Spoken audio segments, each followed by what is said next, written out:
Ассаламу алейкум, кыргыздар. Мына силердин мамлекетиңер ошентип Москвадагы мигранттардын проблемасын чечкиле, ушактагы кыргыздар кор болуп атат деп ошол Москвага келсек, посольствого өздөрү бизди милицияларга чакырып салып беришти. 5-6 автобус машина чакырышып, кыргыздарды именно ошо биз чогултуп келген балдарды салып берди биякачы. Өздөрү заказ кылып, кыргыз, өзүңдүн мамлекетиң ушинтип аткандан кийин сен каяка барасың? Өзүңдүн мамлекет биздин ишенген, биздин эң өй жактагы ишенген мамлекетибиз ушундай бизди акыбалга калтырып аткандай. Кыргыз, качан биргесиң сен? Милицияларга чакырып салып беришти.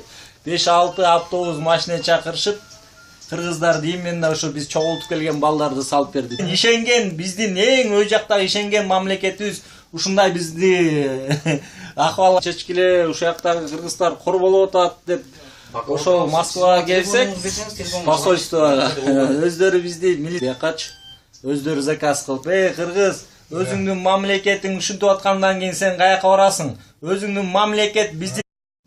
Ассаламу алейкум, кыргыздар. Мына силердин мамлекетиңер ошентип Москвадагы мигранттардын проблемасын